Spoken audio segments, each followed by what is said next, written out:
बिस्मिल्लाहिर्रहमानिर्रहीम, अस्सलाम वालेकुम। Welcome to easy cooking with Naureen. आज मैं आपके साथ साग बनाने की इतनी मज़ेदार और आसान रेसिपी लेकर आई हूँ जो आज से पहले आपने कभी भी नहीं देखी होगी।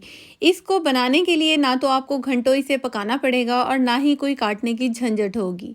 ये साग इतना मज़ेदार और टेस्टी बनकर तैयार होता है और देसी स्टाइल में ये मज़ेदार सा साग आप भी मिनटों में बनाकर तैयार कर सकते हैं। और सबसे बड़ी बात ये कि इसी साग को हम सेव करने का तरीका भी इसी रेसिपी में देखेंगे कि किस तरह से हम इस साग को सेव कर सकते हैं और किस तरह से इसको फ्रिज से निकाल कर मिनटों में मज़ेदार सा इसका तड़का तैयार कर सकते हैं। रेसिपी बहुत ही ज़बरदस्त है, रेसिपी को फुल वॉच कीजिएगा और अगर अभी तक आपने मेरे चैनल को सब्सक्राइब नहीं किया तो वो भी कर लीजिएगा। आइए अब हम अपनी रेसिपी को बनाना शुरू करते हैं। यहाँ पर मैंने 1 किलो साग लिया था और उसको मैंने अच्छे तरीके से वॉश करने के बाद इसके जो पत्ते हैं कच्चे कच्चे से उसे मैंने अलग कर लिया था। ये बहुत ही छोटे छोटे पत्तों वाला साग है मेरे पास, बहुत ही फ्रेश और मज़ेदार सा, और खुशबू इसकी बड़ी ही ज़बरदस्त है। और ये साग को मैंने धोने के बाद इसके पत्तों को अलग कर लिया था। अगर आपके पास जो साग है वो मोटी डंडियों वाला होगा यानी कि उसके डंठल होंगे तो आप उसको भी छील कर इसके अंदर बड़ा बड़ा काट कर या इसी तरह से ऐड कर सकते हैं। अब हम इस साग को बनाने के लिए जो है हम इसको कटिंग इसकी बिल्कुल भी नहीं करेंगे। इसको हम प्रेशर कुकर में बना रहे हैं। यहाँ पर मैंने एक प्रेशर कुकर लिया है और बगैर कटिंग किए हुए साग को हम इसके अंदर ऐड कर देंगे।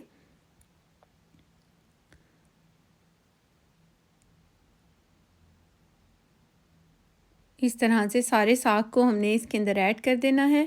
1 किलो साग को बनाने के लिए मैंने 1 पाव पालक ली है और पालक को भी मैंने इस तरह से इसके पत्ते जो थे अलग कर लिए हैं सारे, और जो इसकी कच्ची कच्ची डंडियाँ होती हैं उसके साथ मैंने पत्तों को अलग किया है और अच्छी तरीके से वॉश कर लिया है। इसको भी हम इसकी कटिंग नहीं करेंगे, इसको भी हम इसी तरह से साग में ऐड कर देंगे। अगर आप आधा किलो पालक लेना चाहते हैं या थोड़ी ज़्यादा पालक लेना चाहते हैं तो आप वो भी ले सकते हैं। मैंने 1 किलो साग के लिए 1 पाव पालक का इस्तेमाल किया है। यहाँ पर मैंने ली है मेथी और ये मेथी मेरे पास फ्रीज़ हुई हुई है, और अगर आपके पास ताज़ा मेथी हो तो भी आप उसके पत्ते ही इस्तेमाल कर सकते हैं बगैर कटिंग किए हुए। मेरे पास जो ये मेथी है इसकी मैंने ऑलरेडी कटिंग करके इसको अच्छी तरह वॉश करके मैंने फ्रीज़ कर दिया था, तो मेथी मैं यही वाली इस्तेमाल कर रही हूँ। तकरीबन आधा किलो ये कटिंग हुई हुई मेथी है जिसको मैंने सिर्फ 1 पाव के करीब इस्तेमाल करना है। जितनी मैंने पालक इस्तेमाल की है उतनी ही मैं मेथी ऐड करूँगी। और इस तरह से मेथी को ऐड करने के बाद हम इसके अंदर ऐड करेंगे हरी मिर्चें। हरी मिर्चें मैंने ली हैं तकरीबन ये 12 से 15 हरी मिर्चें हैं और तेज़ वाली तीखी वाली हरी मिर्चें हैं, इसको ऐड कर देंगे। बाकी आप अपने टेस्ट के अकॉर्डिंग मिर्चों को ऐड कर सकते हैं, कितना कम या ज़्यादा आप कर सकते हैं। और अब हम इसके अंदर ऐड करेंगे नमक। नमक भी आप अपने टेस्ट के अकॉर्डिंग ऐड कर सकते हैं। मैं यहाँ पर तकरीबन 2 टीस्पून के करीब नमक को ऐड कर रही हूँ। अब हम इसके अंदर पानी डाल देंगे। तकरीबन 1 गिलास के करीब मैंने यहाँ पर पानी ऐड किया है और अब हम इसका ढक्कन लगाकर इसको पकने के लिए हम रख देते हैं।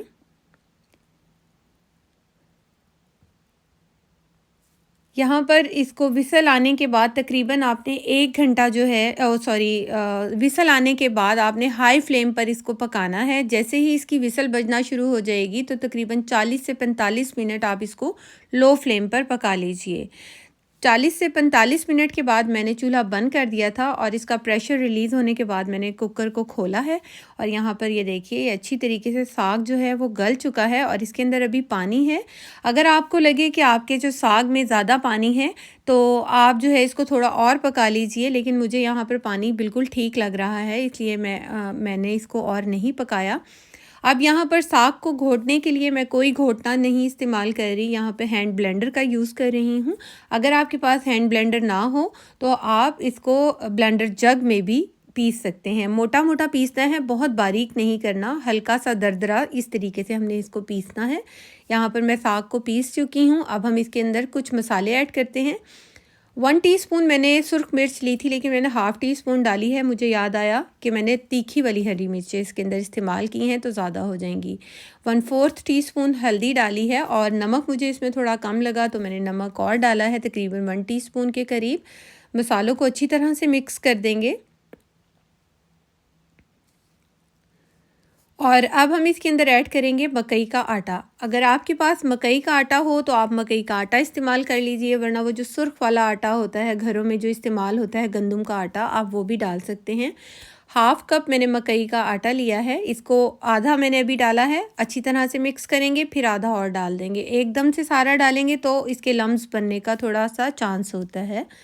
तो अच्छी तरीके से मिक्स करने के बाद अब हम अब हम चूल्हे की फ्लेम को ऑन करेंगे और हाई फ्लेम पर इसको तकरीबन हमने 15 से 20 मिनट के लिए इसको पकाना है, ताकि सारे मसाले भी पक जाएं और जो हमने मकई का आटा डाला है वो भी पक जाए। इसको सेव करने से पहले आपने ये सारे काम करने हैं। इसको टोटली कुक कर लेना है, बहुत अच्छे तरीके से ये कुक हुआ हुआ हो तभी हम इसको सेव करेंगे। यहाँ पर सेव करने के लिए कोई भी आप एयर टाइट कंटेनर ले लीजिए और उसको अच्छी तरीके से जो है साफ़ कर लीजिए। फिर हम जितना हमारा सेव करना है हमने साग, उतना साग हम इसको कंटेनर में डाल देंगे। थोड़ा सा ठंडा करने के बाद मैंने इसको ऐड किया है और मुकम्मल ठंडा होने के बाद हम इसको फ्रीज़र में रखेंगे। यहाँ पर ये साग मुकम्मल तौर पर रेडी है। जब भी आपका दिल चाहे आप मज़ेदार सा तड़का तैयार करें। साग का जितना पोर्शन आपने लेना है उसके हिसाब से तड़का तैयार करें और उसी के हिसाब से इसको बनाएं और मिनटों में ये आपका ताज़ा ताज़ा साग बनकर तैयार हो जाएगा। यहाँ पर तड़का हम कैसे तैयार करते हैं मज़ेदार सा, उसकी रेसिपी देख लेते हैं। यहाँ पे मैंने 2 टेबल स्पून जो है ऑयल लिया है और 4 से 5 टेबलस्पून देसी घी लिया है। अगर आपके पास देसी घी ना हो तो आप ऑयल की क्वांटिटी भी बढ़ा सकते हैं या सिंपल घी भी ले सकते हैं। घी को मेल्ट होने देंगे। जैसे ही घी मेल्ट होगा इसके अंदर हम ऐड करेंगे 1 टेबलस्पून के करीब लहसुन अदरक का पेस्ट। मैंने जितना साग बनाया था आधा साग मैंने सेव कर लिया है और आधा साग का तड़का तैयार कर रही हूँ, उसी लिहाज से मैंने इसके अंदर लहसुन अदरक डाला है। लहसुन अदरक को हमने 3 से 4 मिनट मीडियम फ्लेम पर पकाना है ताकि इसका कच्चापन दूर हो और उसके बाद 5 से 6 लाल वाली साबुत लाल मिर्चें डाल देंगे और इसके बाद इसके अंदर हम साग को ऐड कर देंगे। बहुत ही मज़ेदार सी, बहुत ही खुशबूदार सी देसी सी स्मेल आ रही है साग की, बहुत ही अच्छी सी खुशबू आ रही है। ये देखिए कितना मज़ेदार सा हमारा साग बनकर तैयार हो गया है। इसके ऊपर जुलियन कटी हुई अदरक, हरी मिर्च और देसी घी का तो हमने तड़का लगाया ही पहले है और हरा धनिया वगैरह डालें। साथ मकई की रोटी हो तो मज़ा ही आ जाएगा। वैसे सादी रोटी के साथ भी ये बहुत ही टेस्टी लगता है।